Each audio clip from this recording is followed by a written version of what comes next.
नदी से कुएं तालाब ने कहा, सरिता से सरोवर ने कहा, ओ बहन पागल हो गई क्या? इतना क्यों दान देती है समुंदर को? रोज पानी बहाती है, रोज पानी बहाती है, खाली हो जाएगी। सोचा कर अपने फ्यूचर के बारे में, इतना दान मत दिया कर। सरिता ने कहा कि सरोवर भाई क्या करूं, मुझे दिए बिना चैन ही नहीं पड़ता है, नहीं दूं तो मुझे बेचैनी होती है, मुझे समुंदर को रोज देना है। मैं बहती हूं देती हूं तो पवित्र रहती हूं, तू ठहरा हुआ है, तू रुका हुआ है, तू सड़ता है, तू गंदा होता है। तुझ में लोग फल फूल लगाते हैं, तुझ में लोग मछली मारते हैं, तुझ में लोग गंदगी देते हैं, तेरे पानी में दुर्गंध हुआ करती है। तू देता नहीं है ना, वहीं वहीं हिलता रहता है, अपनी जगह से 1 इंच भी आगे नहीं बढ़ता। मालूम है एक दिन वो आया, भीषण गर्मी पड़ी, तपन पड़ी, पानी गायब सरोवर का, दरारें पड़ रही हैं, फटा हुआ समुद्र, मिट्टी फट गई। सरिता ने कहा ओ भाई अब समझ में आया, तू देता नहीं है तो सड़ता है और सूखता है, मैं देती हूं तो हमेशा भरी रहा करती हूं, हमेशा मुझ में जल रहा करता है। दोगे नहीं तो मिलेगा कैसे? गाय का दूध निकालोगे नहीं तो गाय बेचैन हो जाएगी। जब तक देती नहीं है गाय को चैन पड़ता नहीं। सम्यक दृष्टि लोग बिना दिए इनको चैन नहीं पड़ा करता है। दोनों हाथ लुटाइए। एक बात याद रखना, नाव में सामान ज्यादा हो और नाव डूबे तो क्या करना पड़ता है? बोलो, सामान फेंकना पड़ता है ना। सामान फेंकोगे तो नाव किनारे लगेगी, वरना ये नैया डूबने में ज्यादा देर नहीं लगेगी। ध्यान रखना, खाली करो अपनी जिंदगी के बोझ को, खाली करो दिमाग के बोझ को, खाली करो। जितना हल्के होगे उतनी नैया पार लगेगी। ध्यान रखिए। आज त्याग का दिन, दान का दिन। दान 4 प्रकार 4 संग को दीजिए। मुनि, आरिका, श्रावक, श्राविका, इन चतुर्विध संग को जो जीवन में दान दिया करता है उसका उद्धार और कल्याण हुआ करता है। मान्यवर, त्याग करते बने त्याग करो, दान करते बने दान करो। एक बात याद रखना, कुछ करो या ना करो, ये हर धर्म में कहा है, मुसलमानों में कहा है, जो खुदा की राह में खर्च करता है वह जकात कह करके उसे बुलाया जाता है। हिंदुओं में कहा है मृत्यु के बाद बैतरणी नदी पार करना पड़ती है, वेदों में कहा है। उसमें एक गाय होती है, कामधेनु, बैठ जाओ, उसमें एक कामधेनु गाय होती है। कहते हैं जो दान पुण्य करते हैं गाय की पूंछ पकड़ते हैं, गाय उस पार ले जाती है, और जो नहीं करते हैं गाय उसे डुबो दिया करती है। मुझे नहीं मालूम कि ऐसी कोई कामधेनु होती है, मुझे नहीं मालूम ऐसी कोई बैतरणी नदी है।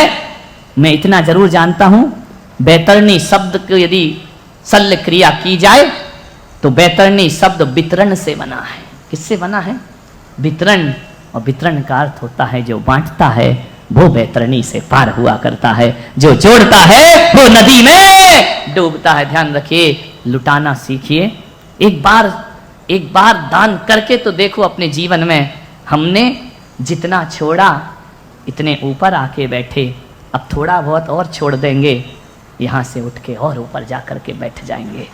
जितना छोड़ोगे उतना ऊपर उठोगे, जितना जोड़ोगे उतना नीचे गिरोगे। ध्यान, जोड़ जोड़ के मत रखो, डॉक्टर उखाड़ लेगा। जिस दिन एक झटका लगेगा ना तिजोरी खाली करा लेगा। ध्यान रखना, दामान ले जाएगा, लाओ इधर लाओ, कंवर साहब जय हो तुम्हारी।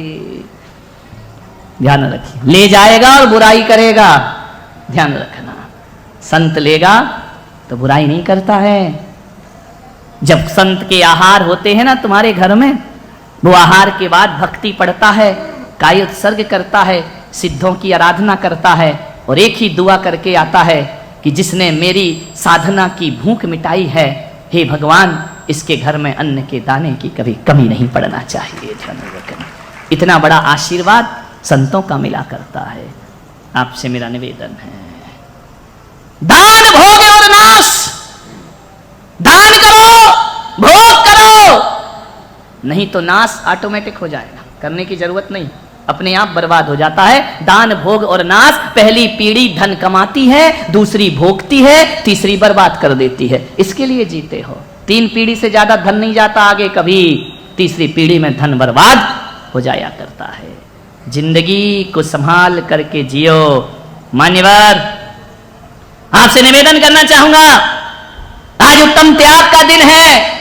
त्याग मुनि महाराज करते हैं, दान श्रावक किया करता है। हम दान नहीं कर सकते हैं, हम त्याग कर सकते हैं।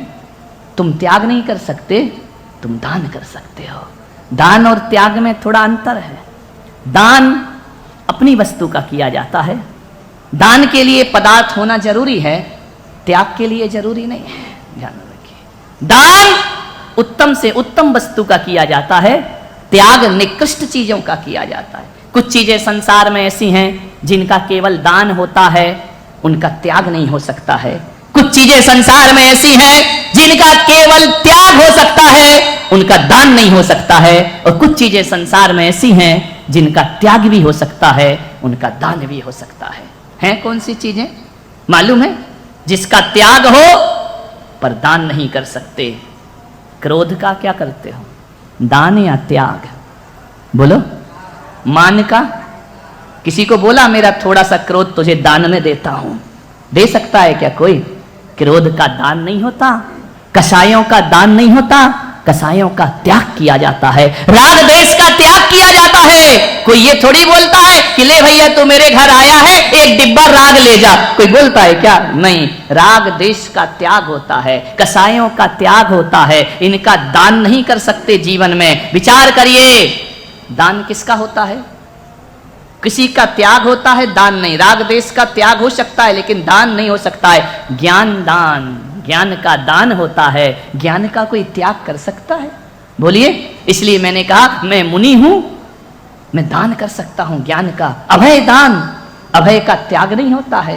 राग देश का त्याग होता है, दान नहीं। ज्ञान का दान होता है, त्याग नहीं। अभय का दान होता है, त्याग नहीं। कुछ चीजें ऐसी हैं जिनका दान भी होता है, त्याग भी होता है। रुपया पैसा, समझ में आ रहा? इसका दान भी कर सकते हो और महाराज बनने की बुद्धि आ गई तो त्याग भी कर सकते हो। मकान दान भी कर सकते हो, त्याग भी कर सकते हो। कर सकते हो या नहीं? विचार करिए। आपसे मेरा निवेदन है, त्याग बड़ा है, दान छोटा है। दान में दो लोग चाहिए, एक लेने वाला और एक देने वाला। त्याग में दो नहीं चाहिए, अकेले ही तीनों लोग की संपदा का त्याग कर सकते हो। इसमें कोई समस्या की बात नहीं है। मान्यवर, जब भी दान करो ना, त्याग भाव से दान करना। पहली शर्त दान की, जो आपको परलोक में सुख देगा, त्याग भाव से दान करना। नाम के लिए दान मत करना, त्याग के लिए। सौभाग्य समझना कि मुझे ऐसा किसी को नीचा दिखाने के लिए दान मत करना कि हम बड़े और तुम छोटे, हम इतना दान करते हैं। मान के हाथी पे मत बैठ जाना जा करके। मान्यवर, अहंकार के लिए दान मत करना, बदले की भावना के लिए दान मत करना कि मैं तुम्हें इतना दे रहा हूं, तुम मुझे इतना दे देना। नहीं, ये सारा दान आपका व्यर्थ हो जाएगा। कैसे दान करना? सौभाग्य से दान करना। संत ने कह दिया एक सामान यहां लाइए, सौभाग्य रोम रोम रोमांचित हो जाए कि गुरुओं ने हमें इस योग्य समझा। दान मत भूलना कभी जिंदगी में। एक संत हुए रामकृष्ण परमहंस, बहुत बड़े संत हुए वैदिक परंपरा में। वो एक दिन भिक्षा लेने निकले, एक बुढ़िया के पास पहुंचे।